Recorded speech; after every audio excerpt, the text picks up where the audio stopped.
ആകാശവാണി. നമസ്കാരം. വാർത്തകൾ വായിക്കുന്നത് Bindu.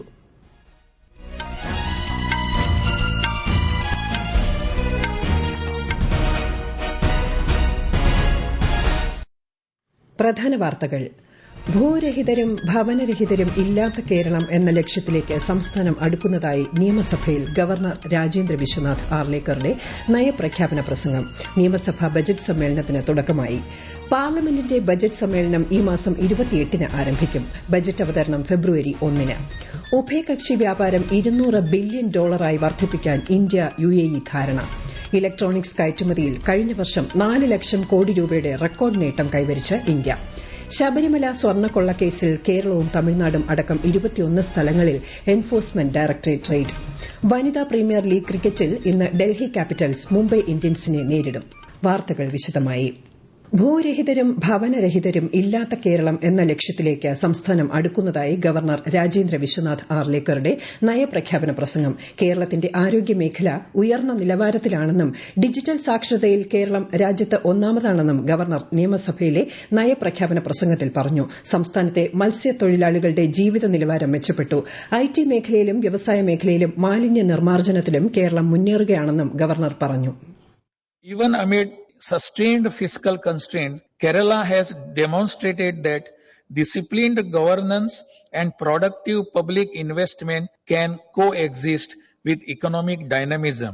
By strengthening its own revenue base and prioritizing human development, the state has ensured that fiscal stress has not translated into stagnation, but has instead laid the foundations for a resilient, inclusive and forward-looking phase of growth.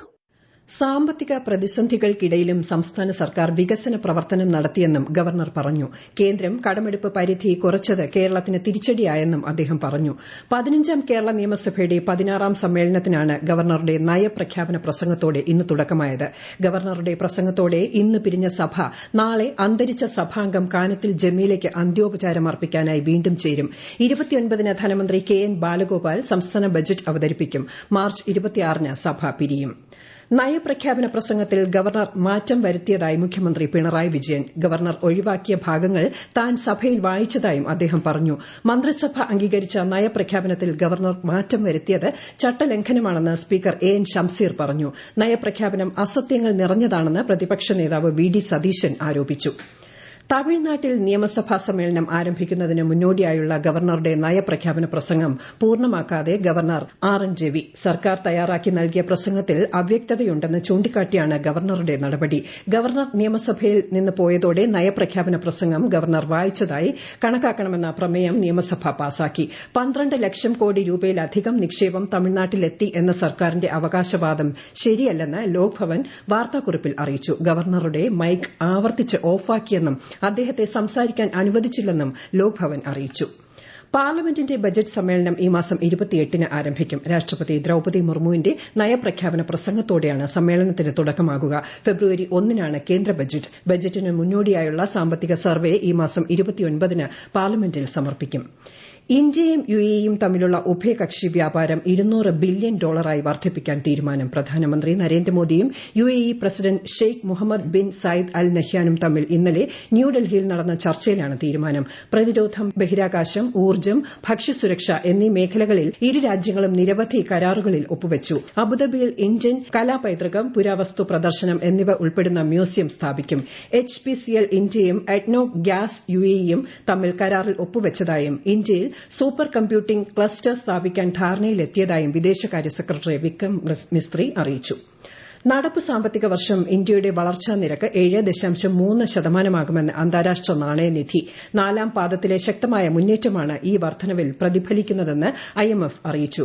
IMFന്റെ ഏറ്റവും പുതിയ world economic outlook പ്രകാരം ഇന്ത്യയുടെ വളർച്ചാ നിരക്ക് മുൻപത്തെ കണക്കുകളേക്കാൾ 0.7% വർദ്ധിച്ചു. നടപ്പ് സാമ്പത്തിക വർഷത്തിന്റെ 3ാം പാദത്തിലെ പ്രതീക്ഷിച്ചതിലും മികച്ച കോർപ്പറേറ്റ് വരുമാനവും 4ാം പാദത്തിലേക്കുള്ള ശക്തമായ കുതിപ്പുമാണ് ഈ വർധനവിന് കാരണമായി ചൂണ്ടിക്കാണിക്കുന്നത്. കേരളം, തമിഴ്നാട്, കർണാടക സംസ്ഥാനങ്ങളിലെ 21 സ്ഥലങ്ങളിൽ എൻഫോഴ്സ്മെന്റ് ഡയറക്ടറേറ്റ് റെയ്ഡ്. ശബരിമല ക്ഷേത്രവുമായി ബന്ധപ്പെട്ട സ്വർണവും ക്ഷേത്ര സ്വത്തുക്കളും ദുരുപയോഗം ചെയ്തതുമായി ബന്ധപ്പെട്ടായിരുന്നു റെയ്ഡ്. ശബരിമല സ്വർണ്ണക്കൊള്ള കേസിലെ പ്രതികളായ ഉണ്ണികൃഷ്ണൻ പോറ്റി, എ പത്മകുമാർ, എൻ വാസു, മുരാരി ബാബു തുടങ്ങിയവരുടെ വീടുകളിലും ഗോവർദ്ധൻ, പങ്കജ് ഭണ്ഡാരി തുടങ്ങിയവരുടെ വീടുകളിലും ഓഫീസുകളിലുമായാണ് ഇന്ന് രാവിലെ റെയ്ഡ് ആരംഭിച്ചത്. കേരള ക്രൈംബ്രാഞ്ച് രജിസ്റ്റർ ചെയ്ത ഒന്നിലധികം കേസുകളിലാണ് ഇഡി അന്വേഷണം. ചെന്നൈയിലെയും കർണാടകയിലെയും സ്വകാര്യ സ്ഥാപനങ്ങളിൽ രാസപ്രക്രിയകൾ വഴി സ്വർണം വേർതിരിച്ചെടുത്തതായും കൈമാറ്റം ചെയ്തതായും സൂചനയുണ്ട്. അതിനിടെ കേസിൽ മുൻ അഡ്മിനിസ്ട്രേറ്റീവ് ഓഫീസർ എസ് ശ്രീകുമാറിനെ പ്രത്യേക അന്വേഷണ സംഘത്തിന്റെ കസ്റ്റഡിയിൽ വിട്ടു.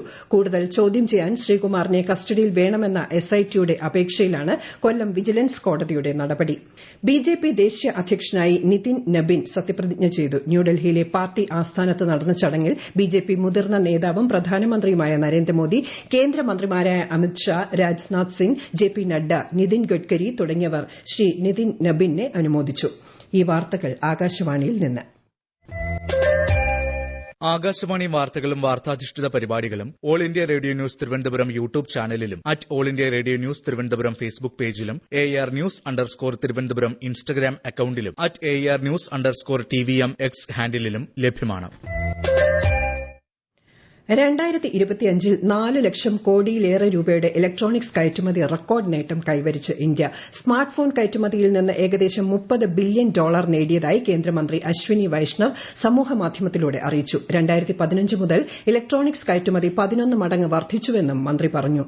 പ്രധാനമന്ത്രി നരേന്ദ്രമോദി ആകാശവാണിയിലൂടെ ജനങ്ങളുമായി ആശയങ്ങൾ പങ്കുവയ്ക്കുന്ന പ്രതിമാസ റേഡിയോ പ്രഭാഷണ പരിപാടി മൻ കി ബാത് ഈ മാസം 25-ന്. മൻ കി ബാത്തിലേക്കുള്ള ആശയങ്ങളും അഭിപ്രായങ്ങളും മൈ ജിഒവി, നമോ ആപ്പ് എന്നിവയിലൂടെയോ 1800117800 എന്ന ടോൾ ഫ്രീ നമ്പറിലോ ഈ മാസം 23 വരെ അറിയിക്കാം. 77ാമത് റിപ്പബ്ലിക് ദിന ആഘോഷങ്ങൾക്ക് ഒരുങ്ങി രാജ്യം. ഈ മാസം 26-ന് ന്യൂഡൽഹിയിലെ കർത്തവ്യ പഥിൽ വിവിധ സേനാ വിഭാഗങ്ങൾ അണിനിരക്കുന്ന പരേഡിൽ രാഷ്ട്രപതി ദ്രൌപദി മുർമു അഭിവാദ്യം സ്വീകരിക്കും. പരേഡിന് സാക്ഷ്യം വഹിക്കാൻ 16,000-ഓളം പ്രത്യേക അതിഥികളെ ക്ഷണിച്ചിട്ടുണ്ടെന്ന് പ്രതിരോധ മന്ത്രാലയം അറിയിച്ചു. സ്റ്റാർട്ടപ്പുകൾ, സ്വാശ്രയ ഗ്രൂപ്പുകൾ, വിവിധ സർക്കാർ സംരംഭങ്ങൾക്ക് കീഴിൽ മികച്ച പ്രകടനം കാഴ്ചവെക്കുന്നവർ എന്നിവർ അതിഥികളായി പങ്കെടുക്കും. വിശദാംശങ്ങളിലേക്ക്.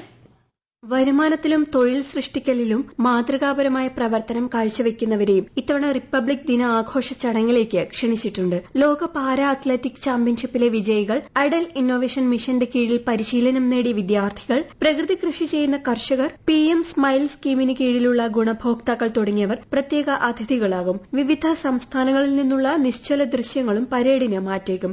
ദേശീയ ഗീതമായ വന്ദേ മാതരത്തിന്റെ 150ാം വാർഷികമാണ് ഈ വർഷത്തെ റിപ്പബ്ലിക് ദിനാഘോഷം പ്രമേയം.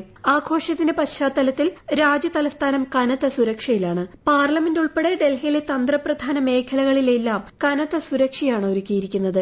ജമ്മുകശ്മീരിലും സുരക്ഷ വർദ്ധിപ്പിച്ചു. News desk, Akashvani. വനിതാ പ്രീമിയർ ലീഗ് ക്രിക്കറ്റിൽ ഇന്ന് ഡൽഹി ക്യാപിറ്റൽസ് മുംബൈ ഇന്ത്യൻസിനെ നേരിടും. വഡോദരയിലാണ് മത്സരം. ഇന്നലെ നടന്ന മത്സരത്തിൽ റോയൽ ചാലഞ്ചേഴ്സ് ബംഗളൂരു ഗുജറാത്ത് ജയന്റ്സിനെ 61 റൺസിന് പരാജയപ്പെടുത്തി. കേന്ദ്ര സാമൂഹ്യനീതി ശാക്തീകരണ സഹമന്ത്രി രാംദാസ് അത്വാലെ 2 ദിവസത്തെ സന്ദർശനത്തിന് നാളെ കേരളത്തിലെത്തും. നാളെ രാവിലെ കണ്ണൂർ രാജ്യാന്തര വിമാനത്താവളത്തിൽ എത്തുന്ന അദ്ദേഹം കണ്ണൂർ, കോഴിക്കോട് ജില്ലകളിൽ വിവിധ പരിപാടികളിൽ പങ്കെടുക്കും. കോട്ടയം, എറണാകുളം ജില്ലകളിലേക്കും കേന്ദ്രഭരണ പ്രദേശമായ ലക്ഷദ്വീപിലേക്കും ആകാശവാണി പാർട്ട് ടൈം കറസ്പോണ്ടന്റിനെ കരാർ അടിസ്ഥാനത്തിൽ നിയമിക്കുന്നതിന് അപേക്ഷ ക്ഷണിച്ചു. അപേക്ഷകർ ജില്ലാ ആസ്ഥാനത്ത് നിന്നും 10 കിലോമീറ്റർ ചുറ്റളവിൽ സ്ഥിര താമസക്കാരായിരിക്കണം. കൂടുതൽ വിവരങ്ങൾക്ക് www.newsonair.gov.in, prasarbharati.gov.in/pbvacancies എന്നിവ സന്ദർശിക്കുക. അപേക്ഷകൾ സ്വീകരിക്കുന്ന അവസാന തീയതി ഈ മാസം 31.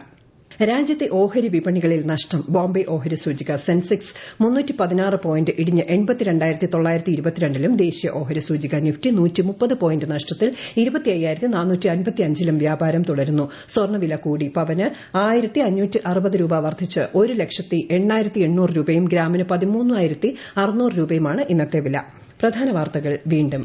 ഭൂരഹിതരും ഭവനരഹിതരും ഇല്ലാത്ത കേരളം എന്ന ലക്ഷ്യത്തിലേക്ക് സംസ്ഥാനം അടുക്കുന്നതായി നിയമസഭയിൽ ഗവർണർ രാജേന്ദ്ര വിശ്വനാഥ് ആർലേക്കറുടെ നയപ്രഖ്യാപന പ്രസംഗം. നിയമസഭാ ബജറ്റ് സമ്മേളനത്തിന് തുടക്കമായി. പാർലമെന്റിന്റെ ബജറ്റ് സമ്മേളനം ഈ മാസം 28-ന് ആരംഭിക്കും. ബജറ്റ് അവതരണം ഫെബ്രുവരി 1-ന്. ഉഭയകക്ഷി വ്യാപാരം $200 ബില്യൺ വർദ്ധിപ്പിക്കാൻ ഇന്ത്യ UAE ധാരണ. ഇലക്ട്രോണിക്സ് കയറ്റുമതിയിൽ കഴിഞ്ഞ വർഷം 4 ലക്ഷം കോടി രൂപയുടെ റെക്കോർഡ് നേട്ടം കൈവരിച്ച് ഇന്ത്യ. ശബരിമല സ്വർണ്ണക്കൊള്ളക്കേസിൽ കേരളവും തമിഴ്നാടും അടക്കം 21 സ്ഥലങ്ങളിൽ എൻഫോഴ്സ്മെന്റ് ഡയറക്ടറേറ്റ് റെയ്ഡ്. വനിതാ പ്രീമിയർ ലീഗ് ക്രിക്കറ്റിൽ ഇന്ന് ഡൽഹി ക്യാപിറ്റൽസ് മുംബൈ ഇന്ത്യൻസിനെ നേരിടും. വാർത്തകൾ കഴിഞ്ഞു. അടുത്ത വാർത്താ പ്രക്ഷേപണം വൈകിട്ട് 3 മണിക്ക്.